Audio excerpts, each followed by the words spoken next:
I'm going to take you through a crucial part of servicing your vehicle. Let's change the engine oil and the engine oil filter. Before we start getting dirty under the car, it is important to do a dipstick oil analysis. You will find your dipstick on the engine with a metal loop or a grip, which you can pull out and give a wipe with either a rag or a paper towel.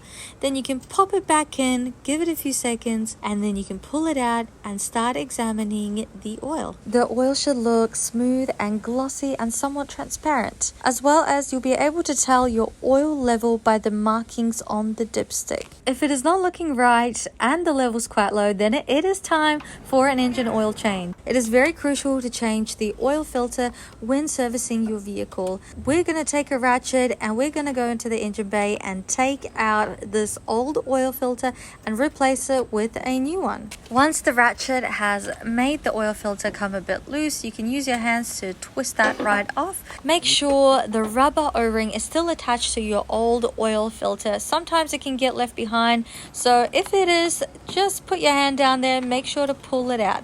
Now we're gonna hop on under the car and start draining the old engine oil.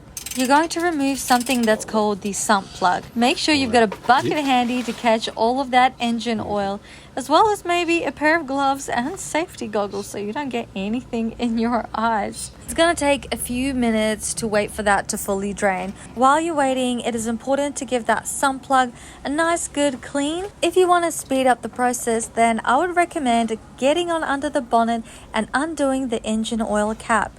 That will create a bit more airflow, which will make it flow out a lot faster. Once we have waited for that, it is time to hop on under the car, remove that bucket with the old engine oil. Make sure to be nice and careful because it is very easy to spill this stuff everywhere. If you do, use a bit of degreaser on your driveway. That should fix it.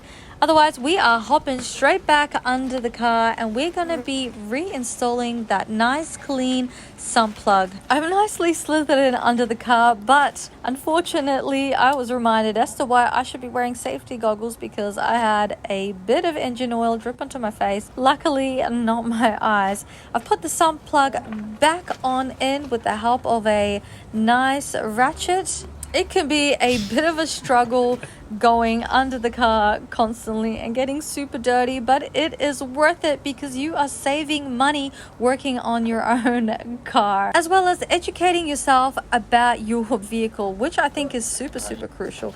Anyway, let's hop on under the bonnet and finally put in the new engine oil. I've got a little funnel to help me out so I don't have any spillages around the engine bay, and we are ready to get pouring. It may take a bit of moving around to get yourself in a nice comfortable position. I'm quite short, so I need to swivel right on in. Look at that beautiful engine oil quality. You do remember what we took out before. Now this is beautiful. I like to change my engine oil every 5,000 Ks to make sure it is in spick-spank good condition. Be nice and patient while you're waiting for that engine oil to fill on in. It may take a little bit of extra time depending on how much your vehicle will require. It is very important to understand how much your vehicle will require, because if you do overfill, there may be issues that will come along the way. So make sure to not overfill, and let's go and check that dipstick. After you've given it a good wipe, pop it back in just like you did when you started off. Wait for a few seconds and pop it out. If you're standing somewhere slanty, then you won't be able to know how much exactly is in there. But if you know how much your vehicle exactly requires, then you should be safe. Pop that engine oil cap back on. Make sure it's nice and tight. If you have gotten this far, well done. You are nearing the end. You've done all the hard work. Now you're going to pop on into your car, turn it on, check your engine oil light, and then hop on under the car to have a look if you have any leaks while your car is running. Looks pretty good to me. I have no leaks. The car is all ready to go. Job well done.